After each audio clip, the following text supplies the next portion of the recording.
The first time I saw Daniel Harper, he was asleep on my porch swing, with my daughter's pink blanket wrapped around his shoulders. At least I thought he was asleep. The October rain had turned icy sometime after midnight, and the old swing creaked under his weight, while water dripped from the edge of the roof onto his boots. His dark hair was soaked, his hands shoved under his arms for warmth. One shoe was untied.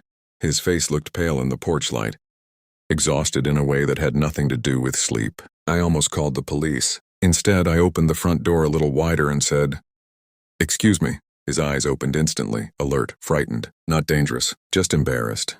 "I'm sorry," he said quickly, standing up too fast. "I wasn't trying to scare anyone.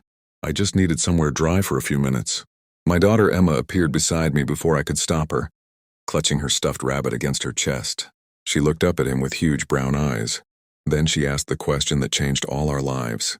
"Mama," she whispered, "can we keep him?" I should have laughed. A normal person would have laughed. But something about the way Daniel looked at the ground, instead of at us, made my chest ache.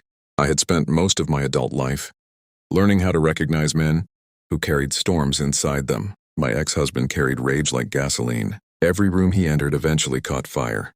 Daniel wasn't like that. He looked like someone who'd been standing in the rain too long and forgot what warmth felt like. "Emma," I said softly, "people aren't pets." "I know," she replied seriously. "But he looks cold." Daniel let out the faintest laugh at that, though it sounded rusty, like he hadn't used it in years. "I'm okay," he said. But his hands were shaking violently. I hated myself for what I did next because it wasn't logical. "Come inside for 5 minutes," I said. "You can warm up and then figure out wherever you're going." His expression changed immediately. Suspicion. People who've been hurt too often don't trust kindness. "That's okay," he said quickly. "It wasn't a question," Emma announced. I almost smiled despite myself. After a long pause, Daniel nodded once and stepped inside. The heat hit him immediately. I saw his shoulders loosen for half a second before he caught himself. Emma dragged him straight to the kitchen table. While I made coffee neither of us really needed, he kept apologizing. For dripping water on the floor, for existing in the wrong place, for breathing too loudly. It was heartbreaking. "You don't have to say sorry every 10 seconds, I finally told him. His eyes lifted toward mine for the first time. You'd be surprised. There was something deeply unsettling about how honestly he said it. Emma climbed onto the chair beside him and pushed a plate of cookies toward him like she was negotiating world peace. "You can have 3, she said. "Mama says 4 is emotionally irresponsible." I covered my face in embarrassment. Daniel stared at her for a second before laughing properly this time. Warm, real, human. It transformed his whole face. And God help me, I realized he was handsome. Not in the polished way men in movies are handsome. He looked worn around the edges. Tired eyes, rough hands, a faint scar near his jaw. But he had the kind of face that made you trust him before you understood why. "What happened to you?" I asked quietly after Emma wandered off to find crayons. His smile disappeared. "Lost my apartment." "How?" He hesitated. Then he shrugged. "My brother cleaned out our joint account while I was in the hospital." Something cold moved through me. "What hospital?" He looked embarrassed again. "Construction accident. Fell from scaffolding. Cracked ribs. Lost work for 2 months. And your brother stole from you?" He said he needed it more. I stared at him. People could be monsters in such ordinary ways. "Do you have anyone else?" He shook his head once. "No." I didn't know why that word hit me so hard. Maybe because I understood it too well. After my divorce, I learned loneliness wasn't the absence of people. It was the absence of safety. And sitting across from me was a man who looked profoundly unsafe in the world. Emma returned holding crayons and immediately began drawing Daniel with alarming confidence. "That's your beard," she explained. "I shaved this morning." It grew back emotionally. He laughed again. And for the first time in almost 2 years, the house didn't feel heavy. I hadn't realized how silent our lives had become until that moment. After my husband left, the walls stayed tense. Even happy moments felt temporary, like something bad was waiting nearby.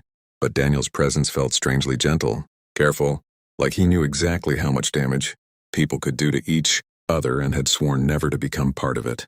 When he stood to leave 20 minutes later, Emma burst into tears. "You can't go," she cried, crouched beside her. "I have to." "Why?" His answer came so quietly I barely heard it. "Because adults don't always get to stay where it's warm." Something inside me cracked, maybe because I knew exactly what kind of childhood creates a sentence like that. Before I could think better of it, I heard myself say, "Our couch pulls out." Daniel froze. I froze. Even Emma stopped crying.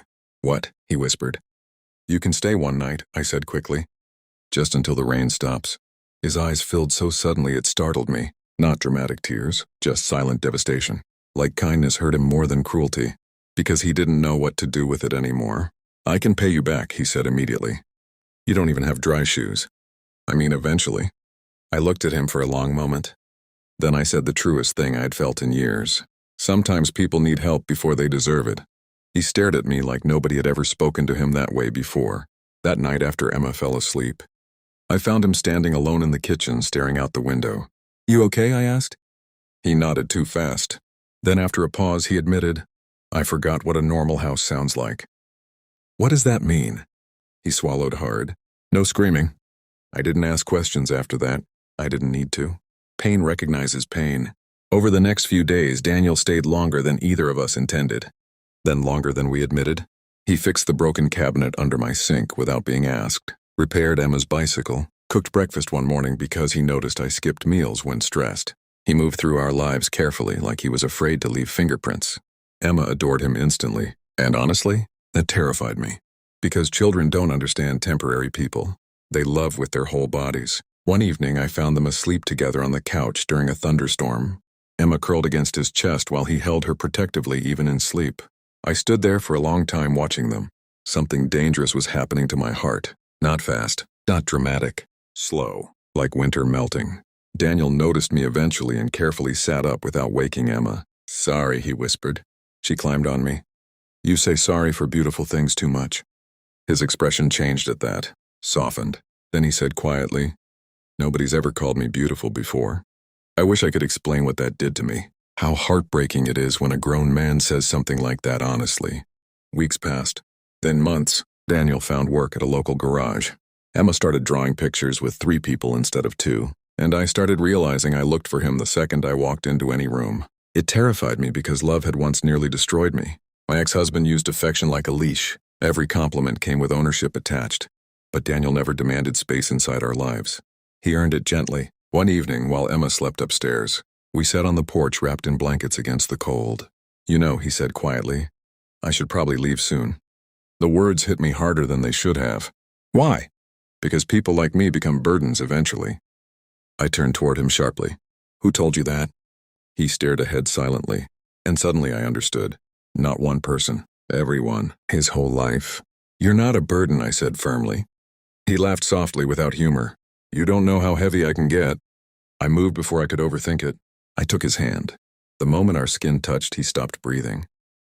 Not metaphorically. Actually stopped. "You know what I think?" I whispered. "What?" "I think you've spent your whole life being loved conditionally." His eyes closed, and when he spoke, his voice broke completely. "My mother used to lock me outside when she had boyfriends over." I felt sick. She'd forget I was there sometimes. Every protective instinct inside me ignited at once. That little boy deserved better. He looked at me then with such raw grief it nearly undid me. No one's ever said that before. And that's when I kissed him. Not because I planned to, not because it was romantic, because some wounds deserve tenderness the second they reveal themselves. He kissed me back carefully at first, then like a man starving.